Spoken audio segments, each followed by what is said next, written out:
dalam menghantar anak-anak mereka untuk menjadi teladan di zamannya. Berarti Imam Eli dan Nabi Samuel cukup dapat diteladani dalam hal keimaman dan kenabian, tetapi tidak dapat diteladani dalam hal menggembalakan anak-anaknya sendiri. Dan benarlah bahwa saat ini pun telah terjadi kelangkaan keteladanan. Bapak, Ibu, suami istri yang sedang mengadakan honeymoon yang kedua, mari kita belajar dari kesalahan tentang banyak hal. Sebab benarlah saat ini terjadi kelangkaan keteladanan. Bahkan sekarang untuk mendorong jemaat agar rajin ke gereja tidak dapat dilakukan dengan cara yang lama. Terlebih hanya melakukan himbauan melalui rekaman, melalui media sosial.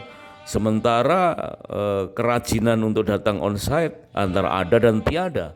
Keteladanan dari seorang bapak antara ada dan tiada. Keberadaan sang kepala antara ada dan tiada. Faktanya telah terjadi kelangkaan keteladanan. Bapak, Ibu, saudara yang sedang mengadakan honeymoon yang kedua, daya tahan menghadapi krisis ekonomi selama pandemi dan pada saat-saat seterusnya tidak bisa kita dapatkan dengan hal-hal yang biasa, tetapi bisa dengan mengutamakan bagaimana secara pribadi kita mempunyai keteladanan dalam kehidupan seperti yang Nuh lakukan. Ada satu contoh lagi, seorang pakar pernikahan yang dunia mengenal sebagai penerbit atau penulis buku Marriage Plus yang sangat terkenal. Beliau bernama Ray Moosholder yang berusia 64 tahun. Ternyata sangat mengagetkan, bercerai setelah menikah selama 42 tahun.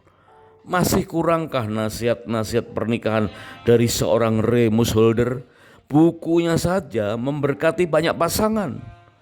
Sekalipun keteladanan bukan sekedar berbicara tentang lamanya menikah, namun nama Ray Moosholder menjadi sangat berbeda nyata jika diperbandingkan dengan Abimelekh, Raja Filistin yang adalah bukan anak Tuhan. Ray Moosholder adalah pakar pernikahan Kristen. Sementara itu ada pasangan lain yang mungkin hanya sekedar beragama Kristen. Contohnya John Henderson dan Charlotte Henderson yang barusan merayakan ulang tahun pernikahan yang ke-80. Merupakan pasangan yang tercatat di Guinness World of Records sebagai pasangan yang tertua di dunia. Apakah ini satu contoh karena dia adalah orang Kristen? Ternyata ada contoh yang lain, yaitu Masao Matsumoto dari Jepang yang menikah dengan Miyako yang juga barusan merayakan ulang tahun pernikahan yang ke-80. Kalau kita lihat asal-usul Masao dan Miyako Sonoda dan Masao Matsumoto, yaitu dari negeri Jepang, mungkin saja kita bisa simpulkan dia bukan orang Kristen, tetapi bisa jadi contoh dalam pernikahan. Tidak berbeda dengan contoh tadi John Henderson dan Charlotte Henderson. Jadi artinya apa? Bahwa contoh-contoh atau teladanan ternyata memang langka. Dan mau tidak mau kita harus belajar juga dari hal-hal yang lain, tokoh-tokoh yang katakanlah bukan dari orang yang percaya. Berbeda dengan keadaan orang-orang sejamannya, itulah yang diteladankan oleh Nuh dan seharusnya kita.